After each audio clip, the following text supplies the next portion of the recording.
Veamos el siguiente problema. Identificar el resistor que presenta menor corriente cuando la fuente alimenta 1 ampere. Para poder resolver este tipo de problemas, es necesario recordar lo que aprendimos en nuestro curso de preparación IPN. Vamos a ver la ley de Ohm. Es esta poderosa fórmula que tenemos aquí.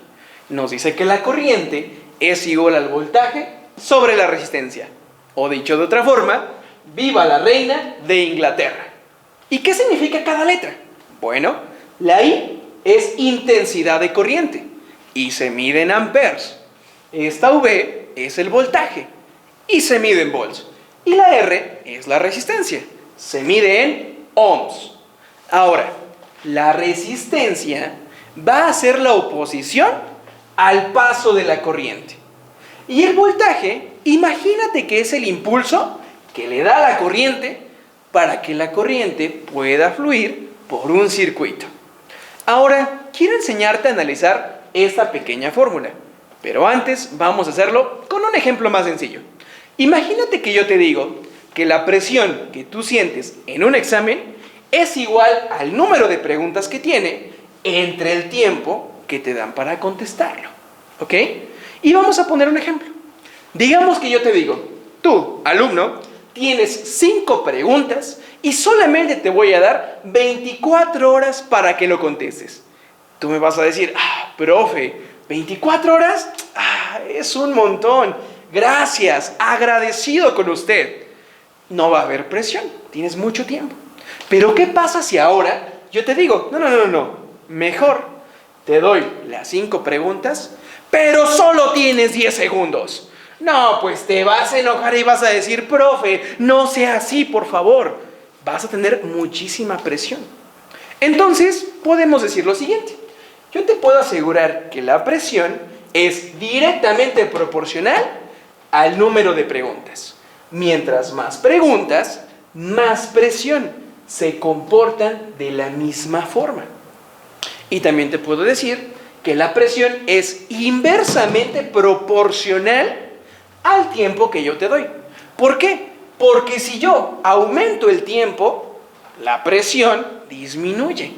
Pero ¿qué pasa si ahora reduzco el tiempo? Si te doy poquito tiempo, tu presión aumenta.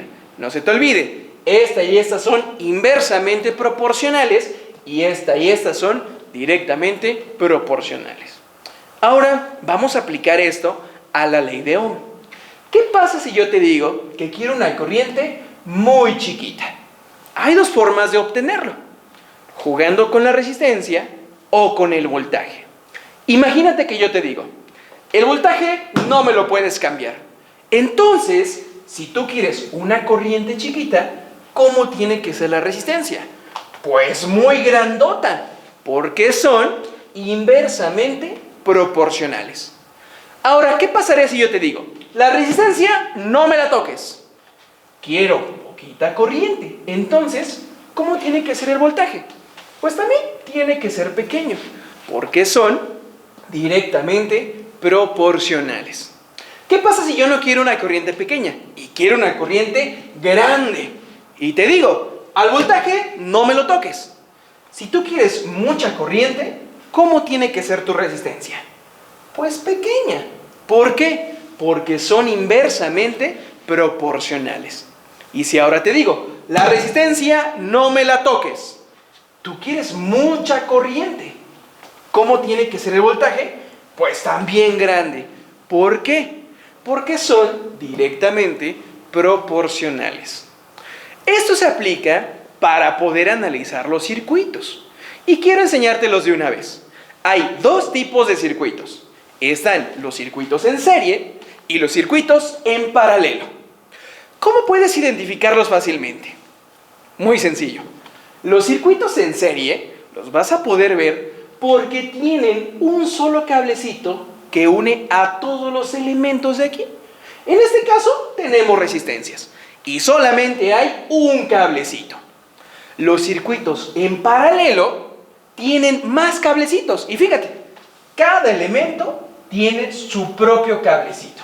De esa forma puedes darte cuenta si es circuito en serie o circuito en paralelo. ¿Y cómo es que se maneja el voltaje y la corriente en cada uno de estos circuitos? También es muy sencillo. Pon mucha atención. Cuando tienes un circuito en serie, como este que tenemos aquí, el voltaje se va a repartir. A cada elemento le va a tocar una parte de ese voltaje. Por eso es que el voltaje total va a ser igual a la suma de todos los voltajes de ese circuito. ¿Y cómo se maneja la corriente? Pues la corriente que salga por aquí va a ser la misma en cada uno de esos elementos. Aquí tenemos resistencias. Entonces, cada resistencia tiene la misma corriente. Vamos a ver ahora cómo se maneja en un circuito en paralelo. Si yo tengo un circuito en paralelo, te das cuenta que cada elemento tiene su propio cablecito. El voltaje que salga de aquí va a ser el mismo en cada una de esas resistencias. Por eso aquí nos dice que el voltaje total es el mismo para cada elemento de aquí. Y entonces, ¿cómo se distribuye la corriente? Aquí sí va a cambiar. La corriente se va a distribuir en cada una de las resistencias. O sea, que a cada resistencia le toca distinto tipo de corriente. Van a empezarse a dividir en cada puntito que vemos aquí. Esos puntitos se llaman nodos. Es muy importante tenerlos en cuenta. De esta manera podemos analizar cualquier tipo de circuito que te pregunten en cualquier lugar. Para resolver este problema hay muchísimas formas, pero yo quiero que lo hagas de la manera más fácil y rápida, utilizando lo que acabas de aprender. Para empezar, hay que ver qué tipo de circuito tenemos aquí. ¿Es un circuito en serie o un circuito en paralelo? Es un circuito en paralelo, ¿cierto? ¿Por qué? Porque cada resistencia tiene su propio cablecito. Ahora, tú acabas de aprender que en los circuitos en paralelo, el voltaje siempre es el mismo en todas las resistencias y la corriente se va a dividir. Ahora bien, esta corriente se va a dividir en cada uno de estos puntitos, que nosotros llamamos nodos. El problema te dice que la corriente se encuentra en la fuente de alimentación. O sea, que por aquí va a estar la primer corriente. Y se va a ir dividiendo. Por este camino va a pasar una, por aquí va a pasar otra, y por aquí va a pasar la última.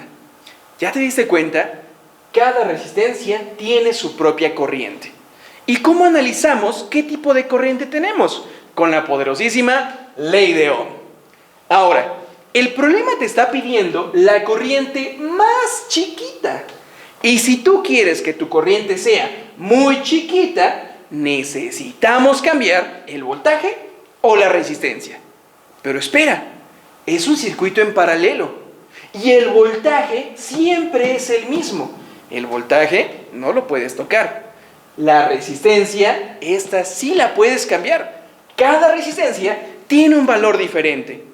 Si tú quieres una corriente chiquita, ¿cómo tiene que ser la resistencia? Pues muy grandota. ¿Y cuál de todas las que tienes aquí es la resistencia más grande? Pues la número 3, la que tiene un valor de 120 ohms. Entonces, la corriente más pequeña se encuentra en la resistencia número 3. Y listo. De esta manera, ya encontramos la respuesta correcta. Se veía muy difícil al principio, pero con este método es pan comido.